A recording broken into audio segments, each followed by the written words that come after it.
नई बहू का जादुई आईना। तेरे भाग्य तो बड़े वारे न्यारे हैं सुहासिनी। बहू तो एकदम दूध सी गोरी और अप्सरा सी सुंदर ढूंढ कर लाई है ना रिलता? अरे मेरी तो नजर ही नहीं हट रही। ऐसा लगता है जैसे चांद की चांदनी पी गई हो। इतनी सुंदर तो आज तक मोहल्ले में किसी की बहू नहीं आई है। तु तु तु तु तु सबकी आंखों में धूल पड़े, क्यों मेरी नई नवेली बहू को नजर लगा रही हो? सुहासिनी देवी ने बड़े धूमधाम से अपने बेटे सूरज की शादी कुमकुम से कर दी और उसे ब्याह कर बहू बना लाई। कुमकुम दिखने में किसी बला सी खूबसूरत थी, इसलिए पड़ोसन उसकी सुंदरता का बखान कर रही थी, जिससे उसकी ननद नित्या मन ही मन जल भुन रही थी। तभी लता बोली, अरे सुहासिनी, क्या क्या दिया है के वालों ने दहेज में? तभी सबकी नजर दहलीज पर खड़ी दुल्हन के हाथों में आईने पर टिक गई, जिसे देख पड़ोसन ने मुंह बिचकाकर बोली, बस ये एक पुराना सा आईना लाई है तेरी बहू। अरे वो क्या है ना, बहू बड़े गरीब घर की है, इसलिए वो लोग कुछ दे ना सके और बहू को अपने इस आईने से लगाव था तो उसे ले आई। अरे जाने दे, हूर सी बहू आ गई है, इसका तो सोने सा रूप ही लाखों के दहेज के ऊपर है। अपने खूबसूरती के बखान को सुनकर द्वार पर खड़ी कुमकुम उस आईने को एकटक निहारते बीते दिनों में खो सी गई। कुमकुम काले रंग की कुरूप दिखने वाली गरीब रामा और गंगा की इकलौती बेटी है, जिसका काले रंग की वजह से हर बार ही रिश्ता कट जाता। ऐसे में लोग उसके गरीब माँ बाप को बड़े ताने मारते थे। इस बार भी कुमकुम को लड़के वाले देखने को थे, इसलिए वो बड़ी असमंजस में थी। माँ, ये तो धोखा देना हुआ। इस तरह से रिश्ता जोड़कर क्या आपकी बदसूरत बदनसीब बेटी खुश रह पाएगी? देख बिटिया, आज की दुनिया बस सुंदरता ढूंढती है। हमारे खातिर आज इस तरह सज संवर कर अपना ये काला रूप छिपा ले। कुमकुम अपने काले रंग पर सज श्रृंगार करके लड़के वालों के सामने आ गई। हाँ लीजिए, आ गई हमारी कुमकुम बहन जी। तभी मोहिनी बड़े गौर से कुमकुम को घूरती हुई बड़बड़ाई, लड़की का चेहरा कुछ ज्यादा ही चमचमा रहा है, एक बार देखती हूँ। मोहिनी ने कुर्सी से उठकर जैसे कुमकुम का मेकअप छुड़ाया तो काला रंग देखकर तमतमाकर उसके गरीब माँ बाप को सुनाने लगी, राम राम राम, तुम दोनों ने अपनी काली कलूटन बेटी का रंग छुपाकर उसे हमें दिखाया। मैं तो तभी समझ गई थी जब कल्लो क्रीम पाउडर पोर आई थी। एक पल को मैं भी धोखा खा गई, मगर ये तो काली अमावस्या है। चल उठ श्याम। बेचारा गरीब बेबस पिता मोहिनी के पैरों में गिर पड़ा। बहन जी, मेरी बिटिया को मत ठुकराइए। रंग की धनी नहीं मगर हीरे जैसा मन है उसका। एक गरीब की बेटी को अपनाकर आप भी पुण्य कमा सकती हैं। मेरी मती थोड़ी मारी गई है जो मैं इस कोयले खादान को बहू बनाऊं? इस बार भी कुमकुम को ठुकरा दिया गया। वह दुख भरे मन से घर से निकलकर एक कचरे के ढेर के पास एकांत बैठकर रोने लगी। ये दुनिया बस खूबसूरती के पीछे भागती है, यहाँ मन की खूबसूरती का कोई मोल नहीं।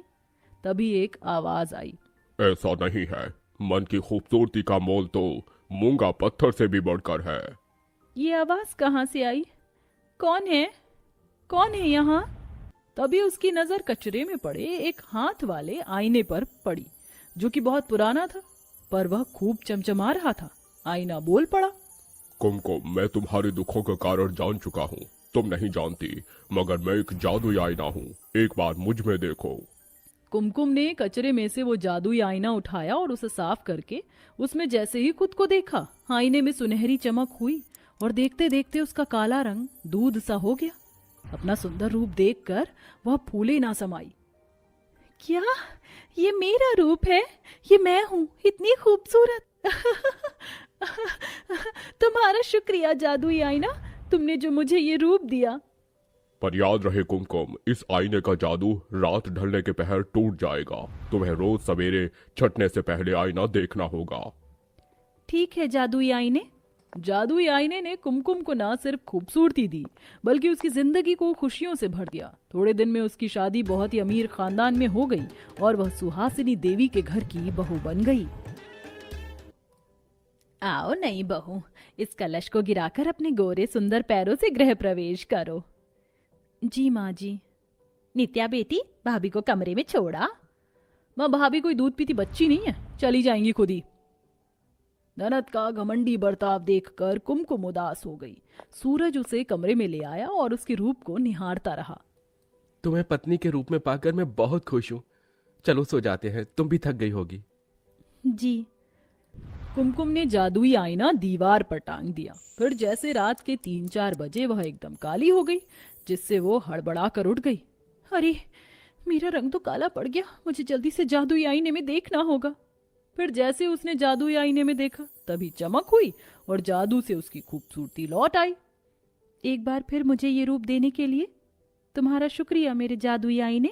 कुमकुम ने सुबह उठकर कामकाज करके सबके लिए पहली रसोई के पकवान बनाकर परोसे, जिससे उसने अपनी सास और पति का दिल जीत लिया।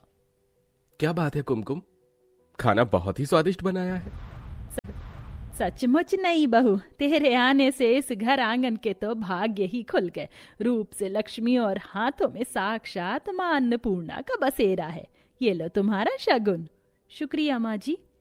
सुहासिनी ने शगुन में कुमकुम को जैसे ही हीरे का हार दिया, नित्या वह देख कर जल गई और खिसियाहट से खाने की टेबल से उठकर पैर धमकती कमरे में चली गई। जिसे देखो कुमकुम भाभी की सुंदरता का बखान किए हुए है और माँ और भाई तो ऐसे तारीफ कर रहे हैं जैसे वो हूर की परी हो। उसके आने से पहले तक मैं गोरी और सुंदर थी। यही कारण था कि नित्या कुमकुम से चिढ़ा करती थी।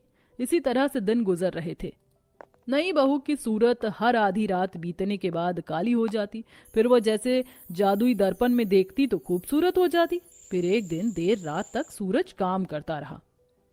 जी आप जब से आए हैं काम कर रहे हैं, अब सो भी जाइए। तुम सो जाओ कुमकुम, मुझे ऑफिस का काम करना है। उसने एक टक घड़ी में देखा और चिंता से कहा, क्या करूं, 2 बज गए हैं, कुछ देर बाद मैं काली हो जाऊंगी। जगी रहती हूं। पर थोड़ी देर में कुमकुम को नींद आ गई और ठीक आधे पहर बीतते ही वो असली रूप में आ गई। तभी एकदम से उसकी आंखें खुली और उसने देखा कि सूरज उसके सामने खड़ा है।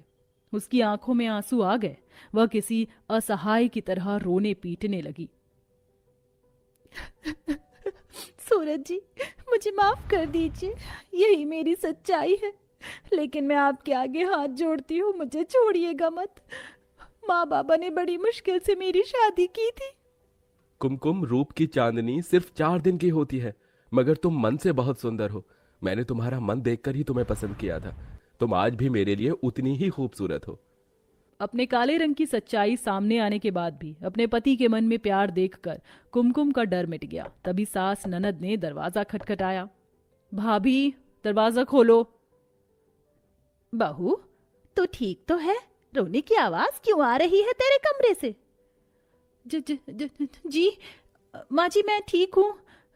मुझे जल्दी से खुद को जादुई दर्पण में देखना होगा। कुमकुम ने आईने में खुद को देखा और आईने का जादू एक बार फिर उसके काले रंग पर चल गया। दिन बीतते गए, मगर नित्या को अपनी भाभी का आईने के लिए लगाव देख उसे कुछ शक सा हुआ। तो उसने अपनी माँ से बोला, माँ, भाभी के कमरे में कितना पुराना आईना है, अच्छा थोड़ी लगता है उनके कमरे में नया आईना लगवा दो। कुमकुम बहू, मैं तेरे लिए नया आईना बनवा देती हूँ, तो उस आईने को कमरे से हटा दे। माँ जी, मुझे अपना पुराना आईना ही बहुत प्रिय है, मुझे नया आईना नहीं चाहिए। कुमकुम का एक इनकार जैसे उसके लिए काल बन गया। नित्या ने अपनी माँ को खूब भड़काया और उस रात दोनों माँ बेटी उसके प्रिय आईने को चुराने उसके कमरे के बाहर आईं। रात के 3 बज रहे थे कि तभी कमरे के बाहर से कुमकुम का काला रंग देखकर सुहानी को बड़ा धक्का लगा। इधर जैसे कुमकुम ने आईना लिया, इतने में दरवाजे से सास ननद अंदर आ गई। सास जोर से चिल्लाई, हाय राम, ये तो काली कोयला है। सास के अचानक चिल्लाने से डर से कुमकुम के हाथ से जादुई आईना गिरकर टूट गया। मुझे तो पहले ही पता था कि कुछ तो गड़बड़ है। देखा माँ, आपके साथ धोखा हुआ है। माँ जी, आप क्यों री मेरी काली बहू, तो इतनी छली कपटी निकलेगी मैंने कभी सोचा भी नहीं था। निकल जा मेरे घर से अभी इसी वक्त। तभी सुहासिनी के सर में बहुत तेज दर्द हुआ और वह जमीन पर गिर गई। डॉक्टर ने सुहासिनी की जांच पड़ताल कर बताया, देखिए, इन्हें फर्स्ट स्टेज का कैंसर है, आपको इनकी देखभाल करनी होगी। नित्या ने कुमकुम को बहुत कोसा। तुम्हारी वजह से माँ की ऐसी हालत हुई है, चली जाओ यहाँ से। चली जाऊंगी ननद जी, बस माँ जी को ठीक हो जाने दीजिए। उस दिन से कुमकुम ने दिन रात अपनी खुद को सास की सेवा में लगा दिया, जिसके बाद सास के मन से काले रंग का भेद भी मिट गया। बहू, मुझे माफ कर दे। मैंने तेरा काला रंग देखकर तुझे कितना दुत्कारा, मगर तू तो वो हीरा है जो हर किसी को नहीं मिलता है।